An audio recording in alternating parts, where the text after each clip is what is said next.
Hey guys, welcome back to another episode of Flat Earth and Coffee. I'm your host, Bobby Thompson.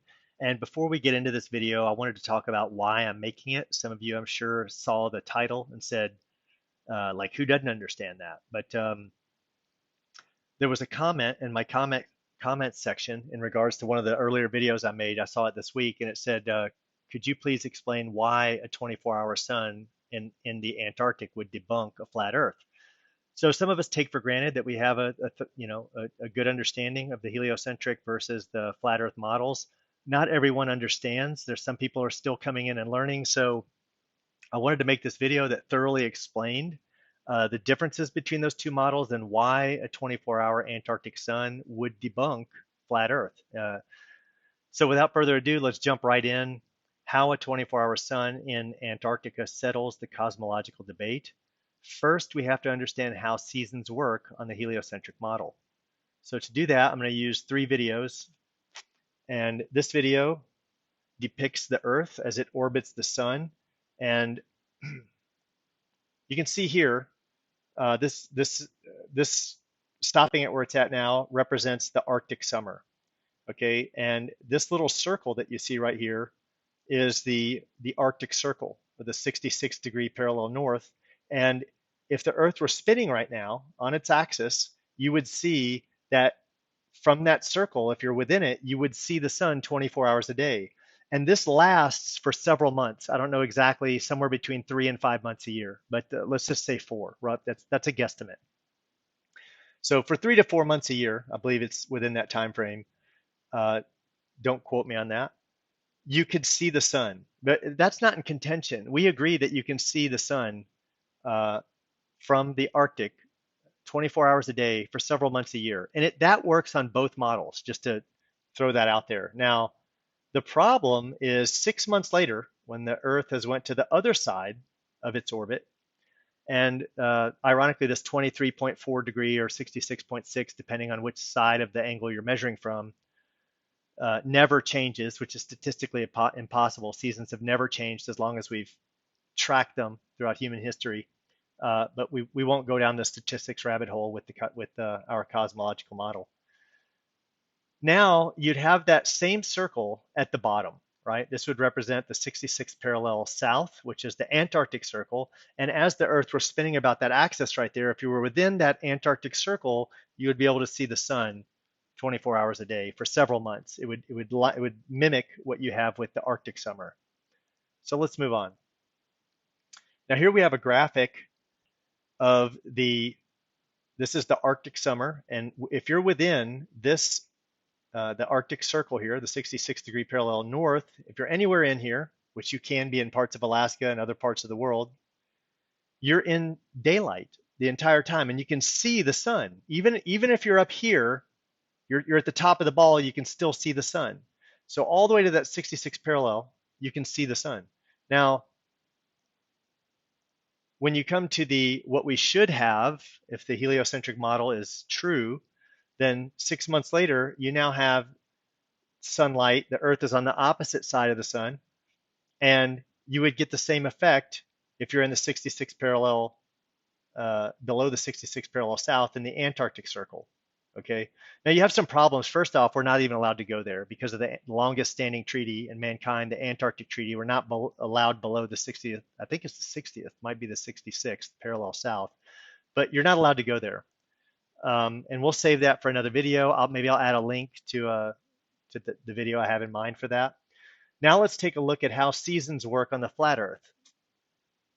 So this video was made by Rob Skiba, the late Rob Skiba, who made some great contributions to flat Earth.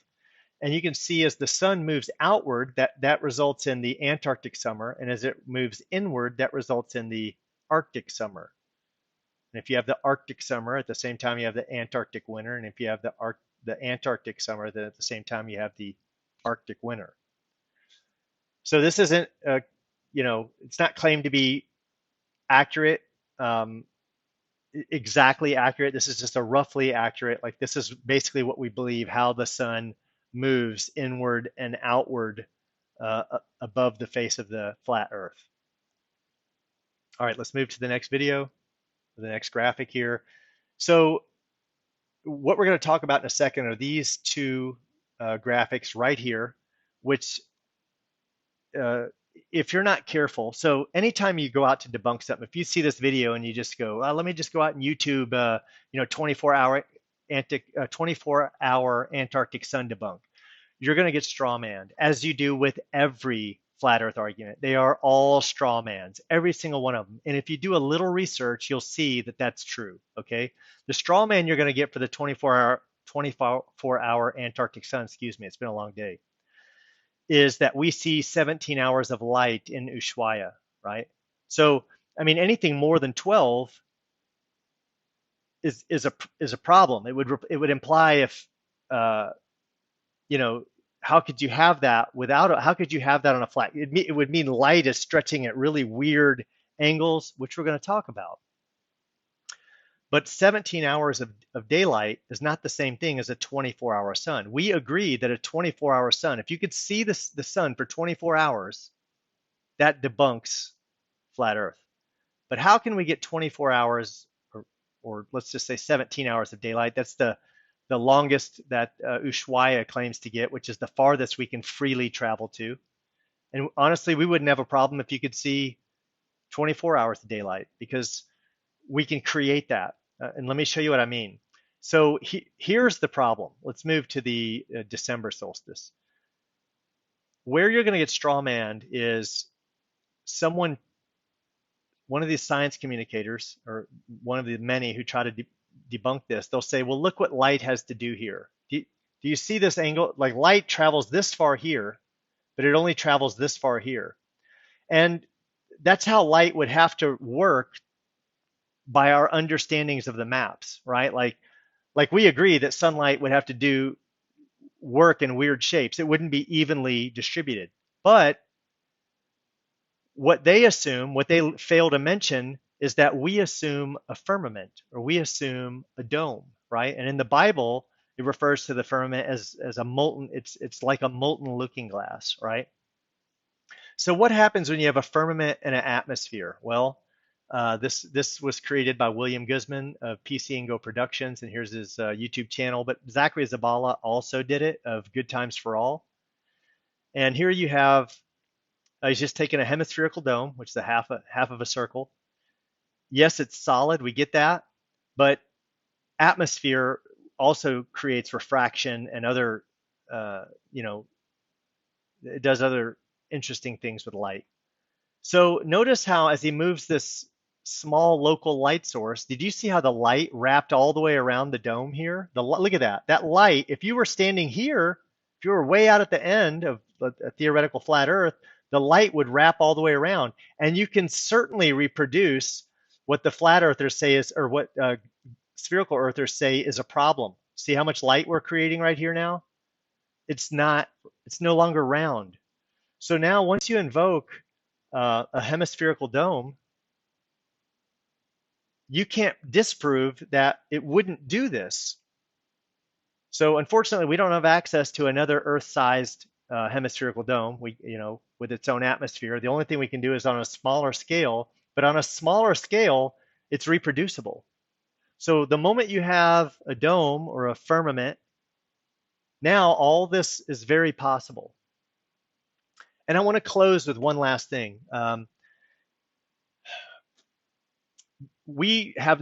are hundreds, if not thousands, of videos of the Arctic 24-hour sun. There's so many people have went and done them. We can freely travel there and do it, no problem with it. There have only been a handful of Antarctic videos claiming a 24-hour sun, and they've been done by very prominent people who are videographers for Nat Geo or Discovery Channel. They do them from bases where regular people aren't allowed to, like McMurdo. But when they've been analyzed, and let me start by saying the average person can't tell them as a fake until it's been pointed out. So some flat earthers somewhere figured it out.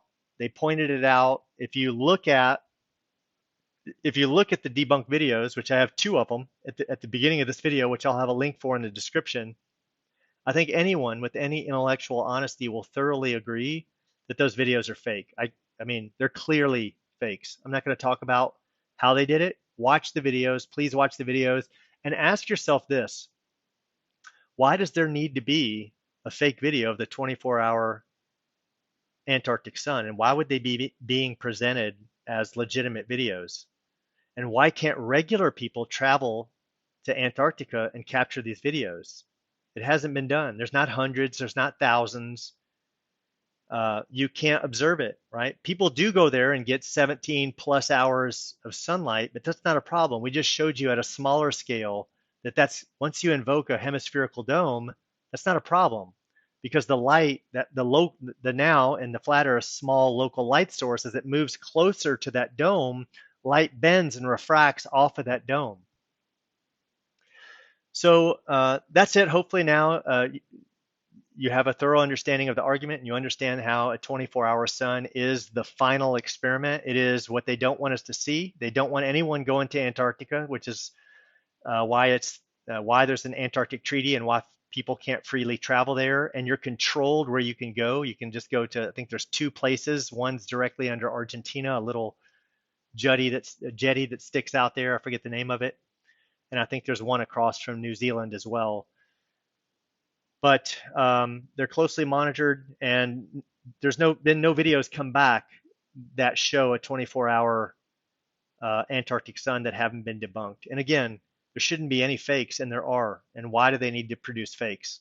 So I hope you enjoyed the video. Until next time, take care.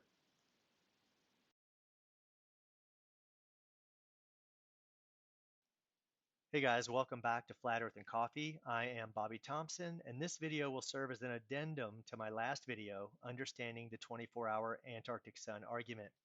That video ruffled the feathers of even some flat earthers, so I felt obligated to clarify my stance on what the outcome of any such video would mean to me. First off, the intent, the spirit, the nature of my previous video was just to give understanding to someone who didn't understand the argument. There is an argument. It has been used by me and multiple other people. I'm not the first to use it. Um, and I was trying to be fair to that argument. What I didn't realize I may have inadvertently did is given the impression that the outcome of such an experiment could validate the globe. I don't believe I said that. I'm pretty sure I skimmed through the video. I don't think I said that anywhere. What I did imply is that it would throw a wrench in our current mainstream understanding of flat Earth, our mainstream belief of flat Earth, if you will.